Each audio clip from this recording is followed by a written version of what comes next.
I'm Grady Collane, and welcome to Sunday Journal. I'm joined today by a special guest who's running for state representative for the 5th Barnstable District. Do you mind introducing yourself for our listeners? Special guest, Grady. Well, thank you for having me first. I am Owen Fletcher. I am running for 5th Barnstable District State Representative. All right, awesome. And thank you again for joining me in studio for this conversation today. Thank you for having me. So we have a lot that we want to talk about. Of course, we want to cover just like all the different platforms, major issues affecting the Cape and Islands region. But we also wanted to start out with just what made you decide that you wanted to run for this position, and what do you feel like you're bringing to the table? Well, it's hard to live here on the Cape, in the Commonwealth, in the country, and not recognize that we're at a pretty monumental moment. And the discourse that you hear about issues and the partisan divide makes it difficult to solve problems. And so living on the Cape, I'm really concerned about housing, about water quality, about the future of our economy. If it's not going to just be a tourist economy, we love our tourists. But I felt like I had something to offer on those issues and a lot of experience to bring to the table. And so I saw that there was an uncontested race last year for a state rep and decided to research getting into it. All right, awesome. I imagine it's a lot of poring over books. I'm actually not even quite sure fully myself what goes into researching for your state rep. Is it a lot of late nights and homework, essentially? Well, really what it is talking to people in the community and seeing what are the issues that they care about. Do you have something to offer? Do you have anybody you can research all you want and go online and read all the wonderful briefing materials that you could find at the Cape Cod Commission website, all the great organizations' websites about the issues, but really it's got to start and end with your relationship with the people in your district. So for me, it was going out and talking to people who live here and learning what they think about this area and what the most important issues are. All right, awesome. So as well, you have a lot of experience working with Barnstable County, is my understanding. Do you mind just highlighting some of the general experience, what you've been doing over the past few years, and what else you're bringing in terms of education or past jobs? Well, I started in the county in 2016. I worked for the county administrator and the board of commissioners for about 5 years. Right now, I work for the Barnstable County Assembly of Delegates. It's kind of like, say, the Congress or the legislature for the county government. And I am their clerk and sole employee, and I've been doing that since 2021. So I've really been working on a day-to-day basis on regional issues for the past 7 years. And before that, which I think is relevant to your last question, I've spent 7 years working for state representatives as a researcher, as a committee staffer, as an aide during my career. So it's always good to point that out when people say, why this? I think if I wanted to run for president or mayor or any number of other jobs, people might look at me and say, well, what would make you think you can do that? Well, for this, I've worked for dozens of legislators in my career, and they're all very different and have different things to bring to the table. But I've watched it, I've seen it, I've written legislation for people, and so this seemed like something where I had experience that was relevant. All right, awesome. Do you think that you have a unique perspective, being able to be alongside these different representatives and see through the eyes of all these different people that you've been able to work under? Absolutely. I mean, I think that I learned a lot working for one legislator, but when you work for an entire caucus or a group of legislators, I think at one point I was working for 48 of them, 50 of them at one time in an entire caucus. You really see that there are many different ways to do it and different perspectives, and you start to look through their eyes at the districts they represent, and you can see how different it is, but you can see the things they have in common with each other, and some of the things that may be different, both stylistically and personally about them. Mm-hmm. Many different ways to be successful as a state rep. All right, awesome. So as well, we want to talk about some of the major issues that are facing the region. First up on that list is, of course, water quality. We've been seeing a lot of conversations going on related to nutrient pollution, PFAS as well, and also considerations related to training with potential machine gun range at Joint Base Cape Cod. There's been a lot to do with water quality and also with climate change. What are some of the biggest topics for you? And if you were to win the seat, what would be some of your priorities in how to handle the water quality issue on Cape Cod? Well, I can't think of many things more important than having clean water to drink. We have a particular issue on the Cape, not an issue, but having a sole source aquifer means that all of our water comes from 2 or 3, they call them lenses, and there's more than that, but without getting way complicated about it, the fact that whatever pollution we have, nitrogen runoff, stormwater, all winds up in the aquifer and winds up in our water, makes it a very key issue here before you even get into the water-based tourism. And so the 5th Barnstable District in particular, you're talking about the Joint Base, and you're talking about the machine gun range and what that might do to the aquifer. You're talking about, which is really the whole region, you're talking about fresh water and your abatements and the coastline. And so really, if I were lucky enough to have the people choose me to go to Boston, what I would be thinking about are what are the ways that we can bring different pots of money to bear to bring money back to the Cape. We have the Cape and Islands Water Protection Fund, which needs more funding. We've got members of the delegation working on legislation to deal with PFAS and PFOS and trying to make sure that towns have money that they can draw on for that. I know Senator Xiarhos has a piece of legislation that he's been working on for a while that deals with that, along with other members of the delegation. So really, could have just said money. Well, that's what it always comes back to, unfortunately. Well, and that's the truth, right? I mean, we can ban these chemicals through legislation. That's nice. They're all over. They're in, coatings of pans and clothing and all sorts of sources. And so you can ban them, but you'd still have them in the water. What you're really looking at is how do you bring in money from Boston, from D.C., to help clean up the contamination we already have, to provide carbon filtration for wells, to do all of the things that's going to make it better. So just money.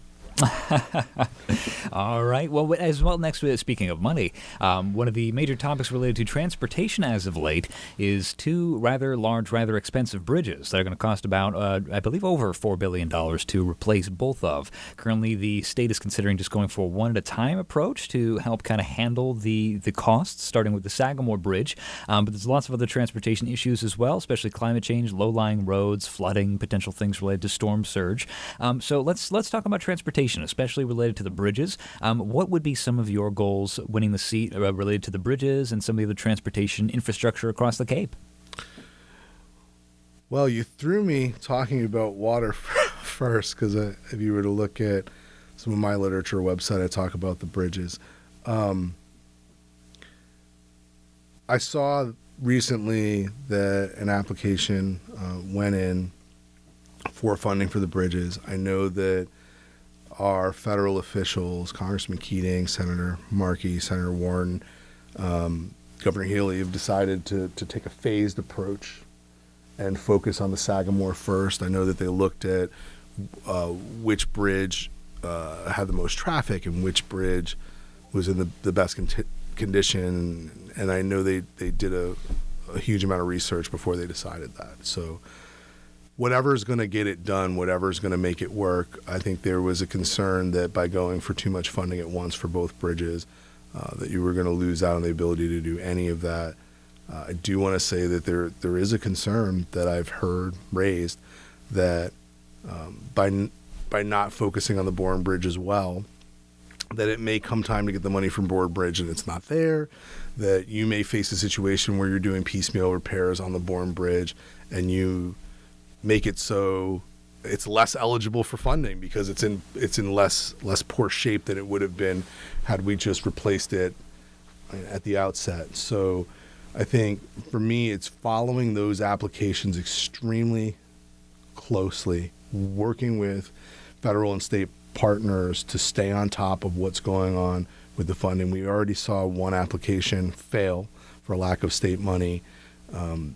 This is critical. This is urgent to the future of the Cape, to the economy of the Cape. And out of the 160 state reps that are in Massachusetts, the 2 bridges are in the 5th Barnstable District. And so I think that is a major concern, to look at all options for funding, to figure out how much we can get the federal government to pay for, and this, I don't want to lose sight of this either. This project, I think I heard somebody call it the big dig, the equivalent of the big dig for the Cape. I don't know about that. It's got some negative connotations. But this project's going to be huge for the next 5 to 10 years, and there is the potential for large amount of disruption to the 50% of people who come across the bridge every day to work, to the residents of Bourne, to Sandwich, especially to the residents of Bourne.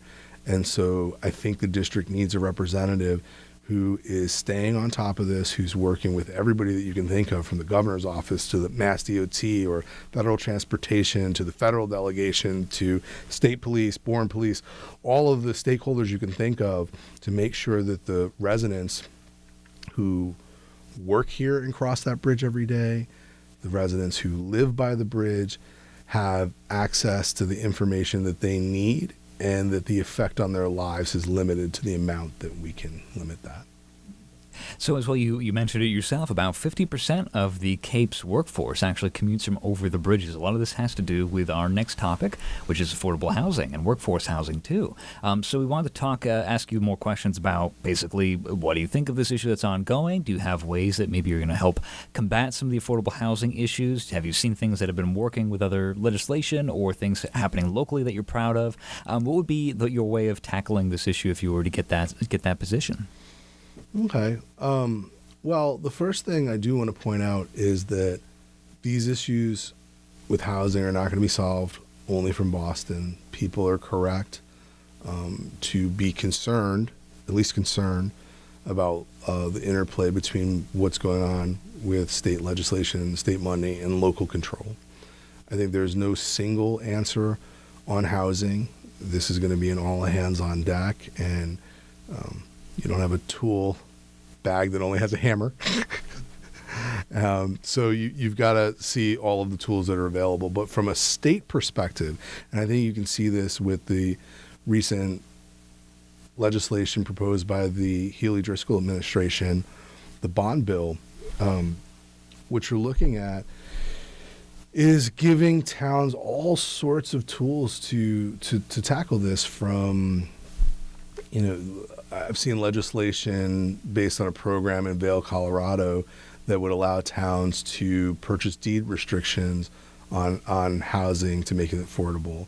I've seen talk of investments in tax credit programs to kind of bridge the gap and help people develop housing, or streamlining regulations about accessory dwelling units so that people can put those on their property. Or another one that I know that Senator Sear has been pushing for, and the members of the delegation have been pushing for. Barnstable's lucky. We've got a couple of reps already, and I know that Rep Diggs is on the Joint Housing Committee. But I see people pushing for a realty transfer fee on high-end sales that would directly provide money for affordable housing. I mean, I could give you the whole laundry list, but the main thing, I think, is we've got to find ways to make building the housing less costly. I mean, I hear people say sometimes, build more units. We have to build more units. We can't build our way out of it, but we need more and more and more and more. Well, you can build more units and wind up destroying your your ecology. We talked about water quality at the top of this interview. You can build more units and change the character of the neighborhood, so it's not something that you want to see. So I think that it's got to be comprehensive, and it's not one size fits all.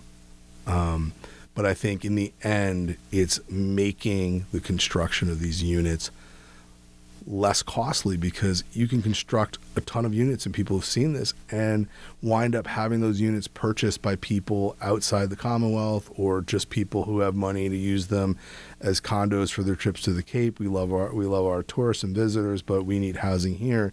And so I wish I had a simple answer to give you, Grady, but it kind of gets to my philosophy of how to legislate, how to be a legislator. It's where you choose to focus and researching issues and trying to figure out what are the legislative tools, what are the solutions that I can bring to bear. And on this one, you got to pull it all together and keep giving towns the tools to approach the issue.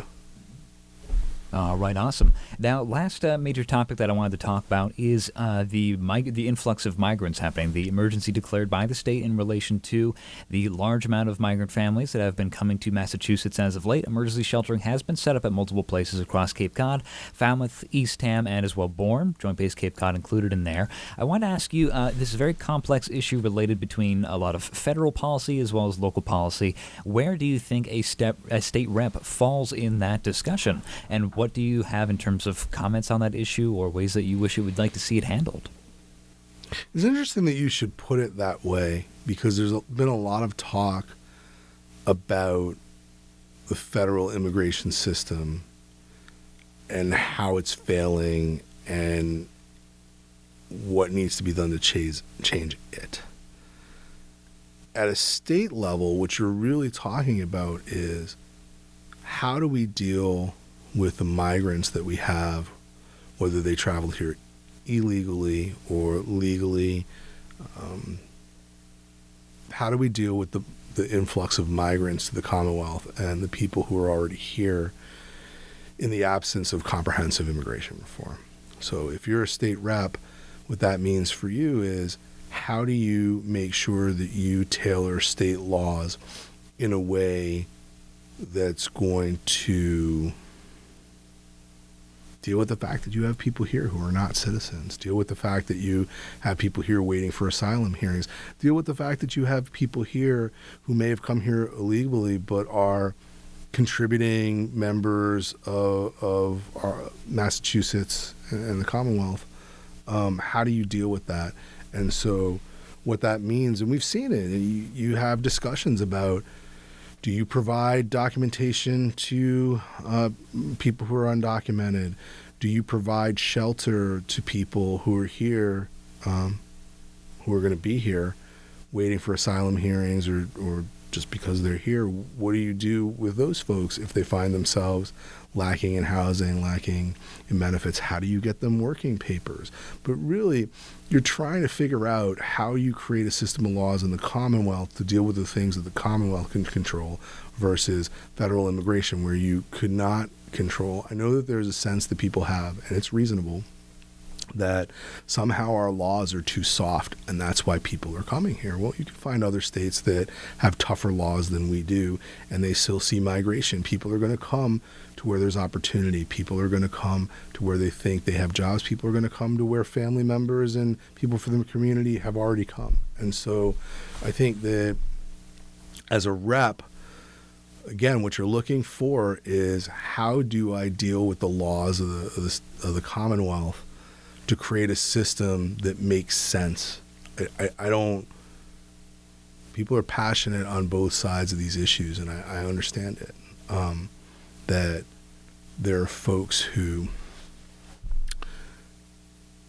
did everything right and waited their turn and immigrated legally, and there are folks that just came. There are people who are concerned about how porous our borders are, or what to do to fix the system. Can't control that from Boston. You really can't. And so, in my mind, it's what do we do in the meantime while folks in Washington are trying to fix this? And so you try to find ways to make sure that people can work. I think working papers are a big deal, especially for people who might be waiting for asylum hearings, who might be here legally. You try to find ways that the impact of having people here without a path to citizenship or who may have come here in violation of the law, that doesn't unduly and negatively affect other people in the Commonwealth. You get realistic about what you can accomplish in Boston and what you can't. All right. Thank you so much, Owen, for joining me for this conversation. We're about coming up on time, but is there anything else you wanted to highlight for our listeners about your campaign, topics that we didn't cover yet that you wanted to highlight, or if you wanted to double back and talk more about any of the other things that we covered just to really emphasize and bring it home what you're about? Well, I hope you're going to have me back and I don't have to fit it all in right now. We would like to do another a campaign, a summary as well. We will definitely be having both yourself and everybody else in running as well. I mean, I'm thinking about the questions you asked me and some of my responses, and these are really complex questions. That's why they keep coming up. That's why people keep getting asked about them, and they're urgently being worked on. So I think what I want to say to people is the level of complexity in these answers is because there are no simple fixes. There's just the method of going, as we talked about in the beginning, listening to the people in your community, listening to the people who are voters and asking them, what would you like me to work on? What would you like to see? And then taking that knowledge with you up to Boston and working with other legislators to make laws, to fix laws, right? And so, there is no housing bill, just a housing. I mean, the governor's bill is pretty big, but there's no one bill that's going to fix housing or water quality or the situation we have with migrants. We just saw that with the supplemental that they did during informal session, and $3 billion, 250 of which was for the shelter system.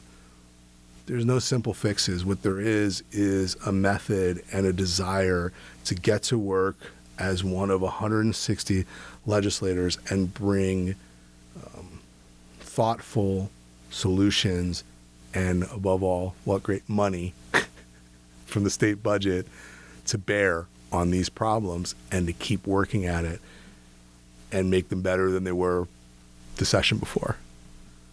All right, awesome. Thank you again so much for joining me for this conversation. For people who are interested, do you have a website or places they can go to learn more? Oh, boy, do I. It's www.fletcher for fifth, FLETCHER, FOR 5TH.com.